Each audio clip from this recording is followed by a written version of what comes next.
రోహిత్ బాల్కనీలో కూర్చొని రాత్రిపూట మందు తాగుతూ ఉంటే అప్పుడే అక్కడికి దర్శన్ వస్తాడు. దర్శన్ చూచి నీ మనసులో మాట శరణ్యకి ఇంకా ఎప్పుడు చెప్తావురా అని వాళ్ళిద్దరు మాట్లాడుకుంటూ ఉంటుంటే అప్పుడు రోహిత్ నేనే శరణ్య అనుకొని నాకు ప్రపోజ్ చేయరా, అప్పుడు శరణ్యకి చెప్పేటప్పుడు నీకు ధైర్యం వస్తుందని రోహిత్ చెప్పేసరికి దర్శన్ రోహిత్ని శరణ్య లెక్క ఊహించుకొని మోకాల మీద ఉండి ఒక రోజ్ ఫ్లవర్ పట్టుకొని ప్రపోజ్ చేస్తూ ఉంటాడు. అప్పుడే శరణ్య వాటర్ బయటికి పోయటానికి బయటికి వచ్చి చూసేసరికి దర్శన్ ప్రపోజ్ చేస్తూ కనపడుతూ ఉండేసరికి శరణ్య అక్కడికి వచ్చి దర్శన్ని చూస్తూ ఉంటుంది. తర్వాత వస్తున్న శరణ్యను చూచి రోహిత్ ఇంకా దర్శన్ ఇద్దరూ కలిసి వాళ్ళ దగ్గరున్న మందును తీసి దాచిపెడతారు.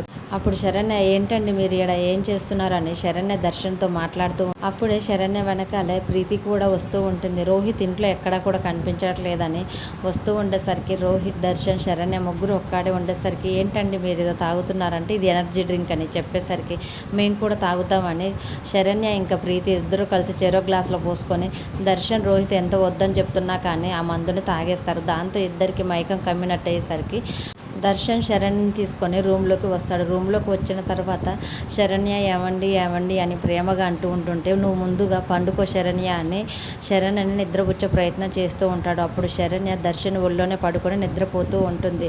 అయినా కానీ ఏదో ఒకటి దర్శన్తో మాట్లాడుతూ ఉండేసరికి అప్పుడే అక్కడికి ఆనంద భైరవి కూడా వచ్చి దర్శన్ అని పిలిచేసరికి దర్శన్ శరణ్యని పండుకోబెట్టి ఏంటి అమ్మ అని బయటికి వచ్చి ఆనంద భైరవితోటి మాట్లాడుతూ ఉంటారు.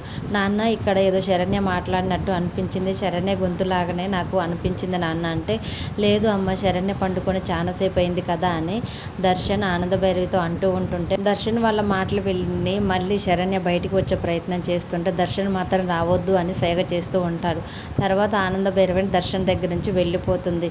ఇంటి లోపలికి వచ్చిన దర్శన్తో శరణ్య ఒక ముద్దు పెట్టరా అని శరణ్య ప్రేమగా దర్శన్ని అడుగుతూ ఉండేసరికి అప్పుడు దర్శన్ ప్రేమగా వచ్చి శరణ్య బుగ్గపై ముద్దు పెడుతూ ఉంటాడు. మరి శరణ్య సౌమ్యకి చేసిన ఛాలెంజ్ ప్రకారం దర్శన్ ఏ తప్పు చేయలేదని నిరూపించి సౌమ్యని ఇంటి నుంచి బయటికి ఎలా గెంటివేస్తుందో అనేది రానున్న ఎపిసోడ్స్లో చూద్దాం. డైలీ సీరియల్ అప్డేట్స్ కోసం ప్లీజ్ మన ఛానల్ని లైక్ చేసి సబ్స్క్రైబ్ చేసుకోండి. Thanks for watching.